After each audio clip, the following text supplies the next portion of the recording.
This is not a recent portrait of arrested bank robbers or bandits on the run, but rather this is a picture of our confirmation class from this last Sunday. Congratulations to all. Hello everyone. I come to you from our narthex today, standing beside the tree of life that we bring out at this time of the year. Our thanks to Anne Farini for making a brand new tree of life with her artistic talents. If you recall, each year we bring this out and put on leaves those loved ones who have went before us in the faith as we approach All Saints Sunday. If you have a name that you would like to put and have on the tree, please call the church office and we will post that for you.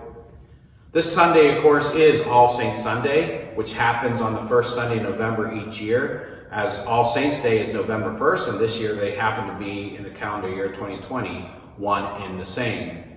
It is during this church service that we remember those loved ones who have gone before us in the faith, but particularly we mention those members of our church who have died since our last All Saints Sunday. So those names will be lifted up in our service. Speaking of Sunday morning worship, we are hearing that we are on the cusp of perhaps going to purple for Cuyahoga County level 4.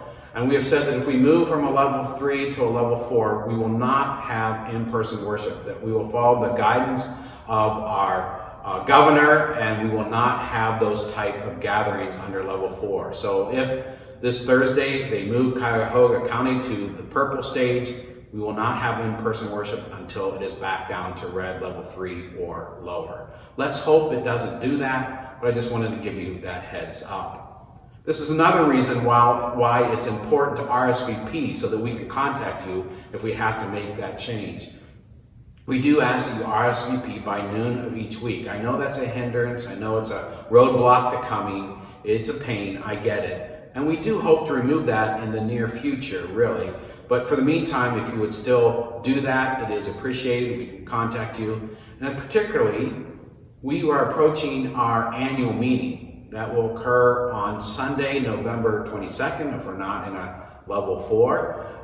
That we will meet following our in-person worship on November 22nd. So that's why those RSVPs allow us to know that we're going to have the right number to meet constitutionally, to hit our quorum and so forth. So if you can come that day and have been coming, it will be much appreciated. As we talk about the annual meeting, it is that time of the year in which we will have a slate of officers and ministry board positions to bring before you, as well as the annual report and the proposed mission investment plan, our budget for 2021. We will get that information out to you ahead of time so that you can look at it. This year, since we will probably be, a lot of us, not physically present for the meeting, if you see something that you have a question that you would like to have raised at the annual meeting, if you would submit those ahead of time, we will try to address those for you. Also coming up on Sunday, November 8th, we are going to have our next parking lot service, but please note this time shift. Instead of in the evening, because of the time changing, we are going to have that parking lot communion service at 1 p.m. on November 8th. Now, even if we're at level 4, we can have this gathering to receive sacrament of Holy Communion because we remain safely in our cars. It is a brief service that allows us to gather safely, receive the communion, and go on our way. The Browns are not scheduled to play at that time, so feel free to come and be a part of that service that day. Also for that service, we're asking that you bring a non-perishable canned food item that we will then pass on to the local food pantries. We are having Harvest Sunday, which we bring those items on Sunday, November 15th.